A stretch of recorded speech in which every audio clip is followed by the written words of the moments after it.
பக்திவழி நேயர்களுக்கு வணக்கம். துலாம் ராசி நேயர்கள் பொதுவா எப்படி இருப்பாங்க அப்படின்னு நம்மளுக்கு தெரிஞ்சோம்னா, தீட்டுனால் அவங்களுக்கு எப்படி இருப்பாங்கன்னு இல்ல, தீட்டுனால் அவங்களுக்கு எங்கெங்க எதனால் எஃபெக்ட் ஆகும் அப்படின்னு. துலா ராசிக்காரர்களுக்கு என்னன்னா, தன் சொந்த தீட்டே அவங்களுக்கு பயங்கரமா எஃபெக்ட் கொடுக்கும் அப்படிங்கிறது முக்கியமானது. சொந்த தீட்டுனா அதாவது வீட்டுக்குள்ளேயே ஏதாச்சும் ஒரு தீட்டு, குழந்தைங்கள் தீட்டாக இருக்கலாம், மாதவிடாய் குழந்தைங்க தீட்டு, அதுக்கு போய் வீட்டுல கணவன் மனைவிங்கிற ஒரு சேர்க்கையில் உள்ள அந்த தீட்டு, இந்த மாதிரி வீட்டுக்குள்ளேயே தீட்டுகளை உருவாக்கக்கூடிய தன்மை அதிகமாக இருக்கும். அது உங்களுக்கு ரொம்ப எஃபெக்டிவா இருக்கும். பொதுவாக தீட்டுங்கிறது ஒரு பெண் இறந்தால் உருவாகக்கூடிய தீட்டு, உங்களுக்கு வீட்டில் உள்ள பெண் இறந்தால் உருவாகக்கூடிய தீட்டு உங்களுக்கு ரொம்ப ஜாஸ்தியா பிடிக்கும்.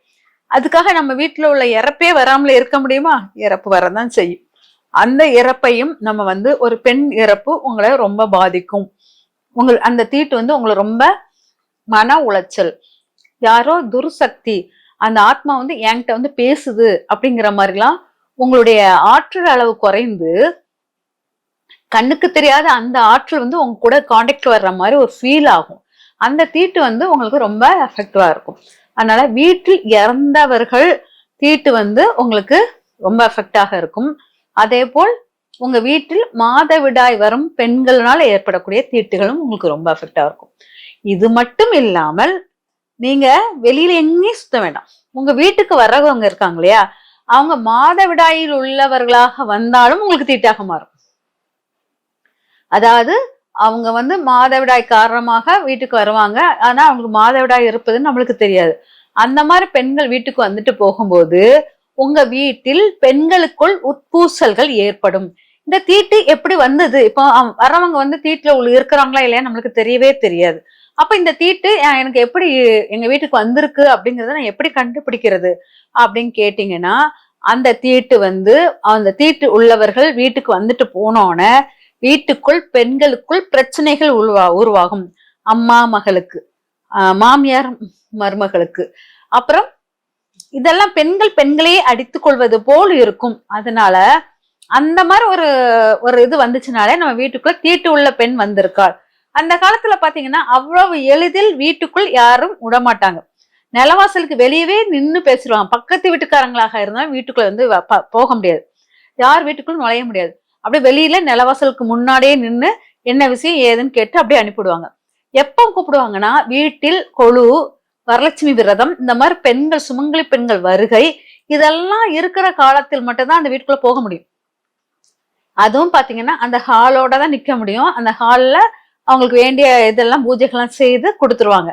இப்படிதான் இருந்திருக்கு. அப்போ இந்த விசேஷ நாள்கள் மட்டும்தான் பெண்கள் வரும்போது அந்த விசேஷ நாள்களில் தீட்டு உள்ள பெண்கள் யாரும் வரமாட்டாங்க. அதனால் நம்மளுக்கு அந்த தீட்டு அவங்களுக்கு தாக்காது. அப்ப துலா ராசிக்காரர்கள் என்ன பண்ணணும்னா, உங்க வீட்டுல யாராவது விசேஷ நாள், அதாவது பூஜைகள் பண்ணும் நாளில் வந்தால் உங்களுக்கு தீட்டுகளாக வராது. பூஜை இல்லாத நாளில் ஒரு பெண் உங்க வீட்டுக்கு வந்தாலோ அவங்க போன உடனே கண்டிப்பாக நிலவாசலில் மஞ்சள் குங்குமம் வைத்துடுங்க. மஞ்சள் குங்குமம் வச்சுட்டு 2 எலுமிச்சம்பழத்தை நறுக்கி அந்த பக்கம் இந்த பக்கம் வச்சிருங்க. ஏன்னா வீட்டு தீட்டு தானே அதிகமாக நம்மளுக்கு இதாகுது. அதே போல் வீட்டில் பெண் தீட்டு, உங்களுக்கு வீட்டில் உள்ள பெண்களால் தீட்டு உங்களுக்கு எஃபெக்டிவா கொடுக்கும். அதே மாதிரி உங்களுக்கு வரக்கூடிய தீட்டு, அதாவது நீங்க தீட்டுப்படும் போது மாதவிடாய் காலங்களில் உங்களுக்கு தீட்டு வரும்போது அதுவும் உங்களுக்கு எஃபெக்டா இருக்கும். அதனால இந்த மாதவிடாய் காலங்களில் இந்த தீட்டுனால் நம்மளுக்கு எஃபெக்ட் ஆகுதுன்னா வீட்டு பெண்களால் கண்டிப்பாக குளியல் அறையில் மஞ்சளை திறந்து வைத்திருங்கள். மஞ்சள் டப்பா வச்சு திறந்த மாணிக்கு வைங்க. அந்த 3 நாளும் திறந்த மாணிக்கு இருக்கணும். கொஞ்சம் மஞ்சளை எடுத்து போட்டு அதை திறந்த வழியிலே வைங்க. வச்சுட்டு குளிக்கும் போது மட்டும் அந்த திறந்த மஞ்சள் இருந்து எடுத்து நீங்க குளிக்கிற தண்ணியில போட்டுட்டு அதுக்கப்புறம் குளிங்க. குளிக்கும் போது அந்த தீட்டு நம்ம வீட்டிலே தாக்காது. அதே மாதிரி தலைக்கு குளிக்கிறது நல்லது. துலா ராசிக்காரர்கள் வீட்டில் இருக்கிற வீட்டில் மஞ்சள் கண்டிப்பாக தலையில் லைட்டா தலையில வைக்கிறது, மூஞ்சில போடுறது, இந்த மாதிரி போட்டுட்டு அப்புறம் குளிச்சிங்கன்னா உங்களுக்கு அந்த தீட்டு நம்ம வீட்டை தாக்காது. பொதுவாக எல்லாமே வெளி தீட்டாகவே இவ்வளவு நான் பார்த்தது. துலா ராசிகளுக்கு மட்டும்தான் வீட்டுக்குள் வீடாக நமக்கு தீட்டாக வருவதால் நம்ம மஞ்சள் வச்சுதான் அதை கிளியர் பண்ண முடியும். எங்க கால் பாதங்களில் நம்மளுக்கு தீட்டு பரவும். உச்சந்தலையில் தீட்டுகள் உருவாகும், முகங்களில் தீட்டுகள் தெரியும். முகம் டயர்டாகிறது, முகம் களைத்து போகுதல், இதெல்லாம் காமிக்கும். அப்போ முகம், கை, கால், உச்சந்தலை இந்த 4 இடங்களிலும் மஞ்சளை போடுவது சிறப்பாக இருக்கும்.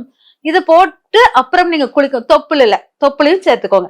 இந்த மாதிரி இடங்களை நீங்க மஞ்சளை போட்டுட்டு நீங்க குளிக்கும் போது உங்களுக்கு அந்த தீட்டு உங்க வீட்டை தாக்காது.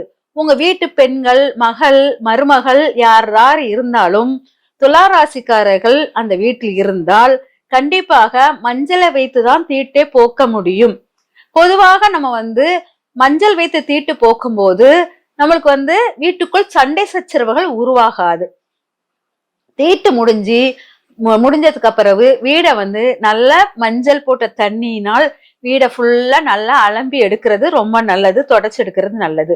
பொதுவாக நம்ம அந்த தீட்டு முடிஞ்ச பிறகு நம்ம கிச்சனுக்குள்ள வரும்போது ஒரு மஞ்சள் பிள்ளையார் பறிச்சு அதுக்கு பூஜை பண்ணிட்டு அதுக்கு பிறகு நீங்க சமையல் ஆரம்பிக்கும் போது சிறப்பாக இருக்கும். அந்த மஞ்சள் பிள்ளையார் 3 நாள் கழிச்சு தண்ணியில கரைச்சி விட்டுடலாம். இந்த மாதிரி தீட்டு சமயங்களில் நம்ம துலாம் ராசிக்காரர்கள் இந்த மாதிரி சின்ன சின்ன விஷயங்கள் பண்ணீங்கன்னா உங்களுக்கு உங்க வீட்டினால் வரக்கூடிய தீட்டுகள் உங்களுக்கு பெரிய நெகட்டிவா கொடுக்காது. முக்கியமான தீட்டுகள் மாதவிடாய் தீட்டு தான் ரொம்ப முக்கியமான தீட்டாக நம்ம துலாம் ராசிக்காரர்களுக்கு இருக்குது. இந்த தீட்டை நம்ம கரெக்டா இப்படி ஹேண்டில் பண்ணோம்னா அந்த தீட்டுனால் நெகட்டிவ் வராது. சரி, வழிபாடு பண்ணும் கடவுள் அப்படின்னு பாத்தீங்கன்னா மகாலட்சுமி வழிபாடு மிக சிறப்பாக இருக்கும். தீட்டினால் வரக்கூடிய தோஷத்தை மகாலட்சுமியால் நம்ம சரி பண்ண முடியும். மகாலட்சுமி கோயிலுக்கு போறது, மகாலட்சுமி கோயிலுக்கு போய் அன்னதானம் பண்ணுவது, பெண்களுக்கு அலங்கார பொருட்கள் வாங்கி கொடுப்பது, இதெல்லாம் செய்யும் போது உங்க வீட்டினால் வரக்கூடிய தீட்டு உங்களுக்கு பெரிய நெகட்டிவா தராது, எதிர்மறை ஆற்றலை தராது அப்படிங்கிறது முக்கியமான ஒன்றாகும். இந்த தீட்டு உங்களுக்கு நிறைய பூசல்கள், சண்டைகள் உருவாகுது அப்படின்னா கண்டிப்பாக ஒரு பூஜை வீட்டுல பண்ணுங்க. தீட்டெல்லாம் முடிஞ்ச பிறகு ஒரு பூஜை பண்ணி ஒரு 3 சுமங்கலிகளை வீட்டுக்கு வர வச்சு அவங்களுக்கு உணவு கொடுத்து அவங்க பாதத்தை தொட்டு அவங்க பாத பூஜை பண்ணி முடிச்சிங்கன்னா அந்த தீட்டினுடைய தோஷங்கள் குறையும்.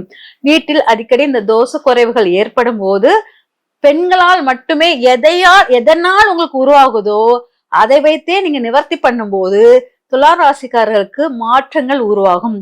எப்படி தன்னால் தான் மாறும், தன்னால் தான் தீட்டு வருது, தன் குழந்தையால் தீட்டுவது, தன் வீட்டுக்கு வந்தக்கூடிய மருமகளால் தீட்டு வருது, இப்படி தன்னை சுற்றியே அந்த தீட்டு இருப்பதினால் இது தன்னை மட்டுமே சுற்றுவதனால் மஞ்சள் மட்டும்தான் அது சிறப்பான ஒன்றாக இருக்கும். ஏன்னா மஞ்சள்ங்கிறது பெண்ணின் தோஷங்களை கழிவதற்கு மிக அற்புத சக்தி. அதை உடம்புல முகத்துல எல்லாம் பூசும்போது, அந்த தீட்டு சமயத்தில் பூசும்போது அது உங்க வாழ்க்கையில் நிறைய மாற்றங்களை கொடுக்கும். சிறு சிறு விஷயங்கள் தான், சிறப்பான விஷயம்தான், எளிதாக செய்யக்கூடிய விஷயம்தான். அதை எளிதாக செய்து வாழ்க்கையில் பல முன்னேற்றங்கள், வெற்றிகளை அடைய மனப்பூர்வமான வாழ்த்துக்கள். நன்றி, வணக்கம்.